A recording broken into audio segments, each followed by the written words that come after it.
Friends, नमस्कार. आज एक नवीन मॉरल स्टोरी आपण बघूया. जसं ऑनेस्टीशी संबंधित. आता ॲक्च्युली नेमकं काय, कारण एखादी प्रामाणिकपणा आपण जर करत असेल आणि त्यावेळेस आपण आपलं ग्रेटनेसपणा जर शो अप होत असेल, तर आपल्याला बाकी काय करतंय? मॅड समजतंय, हे की नाही? पागल समजतंय. कारण त्यांना हवं असतंय, की सर्व बाकीच्यांनी जसं केलं तसं यांनीसुद्धा करायला पाहिजे. बरोबर आहे. पण त्याला नसन करायचं. बरोबर. किंवा त्याच्या तत्वामध्ये, प्रिन्सिपलमध्ये त्या गोष्टी नसन बसत.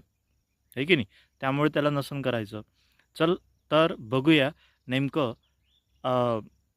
ऑनेस्टी हा जो पार्ट आहे, हा एका एका छोट्याशा स्टोरीमधून तुम्हाला सांगण्याचा प्रयत्न करतोय. तर the road to greatness. The road to greatness हा जो पार्ट आहे, या पार्टमध्ये the road to the greatness यामध्ये great people are great because they have some qualities in them. Honesty is one such quality. India has been the birthplace of great people like great sons Guru Nanak, Guru Gobind Singh, Kabir, etc. Poets Kalidas, Surdas, Tulsidas, etc. Great political leaders and philosophers. One such great man was Mahatma Gandhi, whom we call Bapu with love. He is also known as father of the nation. He is famous for his honesty, truthfulness, and nonviolence. The story given below will tell you how honest he was. Gandhi was a student of 5th class. One day, the inspector of schools came to his school on inspection. He dedicated 5 words to the students of Gandhi's class. Many students copied from books or from their classmates' notebooks. The teacher also helped them to write correct words. The teacher saw that Gandhi's 4 words were correct. He had written the wrong spelling of 5th word. The word was cattle. The teacher asked Gandhi to copy the word from his neighbor's notebook, but Gandhi refused to copy it. He said it was dishonest to do so. The result was all the students except Gandhi had written all the 5 words correctly. His teacher thought that Gandhi was a fool not to copy the word. But was he? What do you think?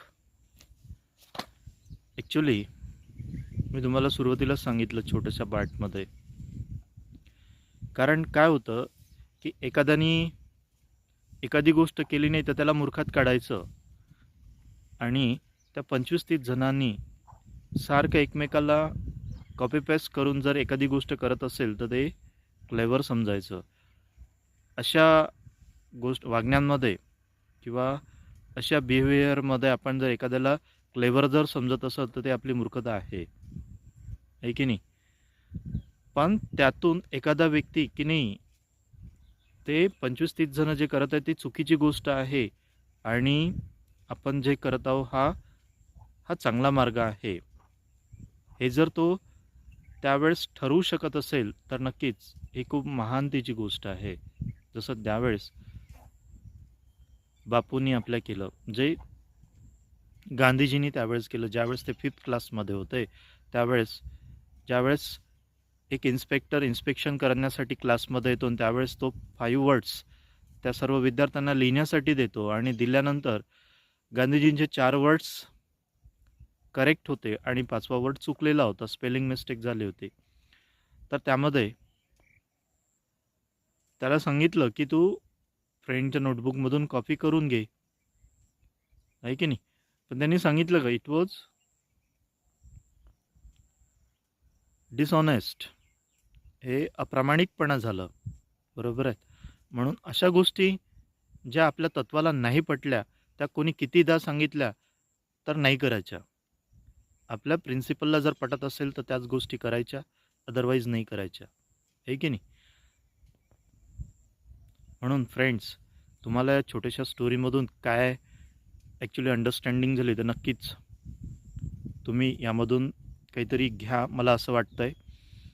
आवडलं तर like कराल. Okay. हां, आपल्या ऑनेस्टीवर जर कोणाला जर समजा doubt असेल तर त्याला त्याचा डाऊट करू द्या.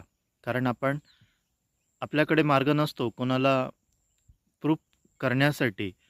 पण आपला व्यवहार, आपल्याला माहिती आहे की आपला व्यवहार आपला चांगला आहे, त्यामुळे आपल्याला जसं राहायचं आहे त्याच पद्धतीनं आपण चालायचं, आपल्या तत्त्वानुसार आपण चालायचं, असं मला तरी वाटतं. बरोबर. म्हणून honesty is the best policy of our life. आपल्या जीवनाची प्रामाणिकपणाचं धोरण हे सर्वात चांगलं आहे आणि ते बाळगायला पाहिजे, ठेवायला पाहिजे.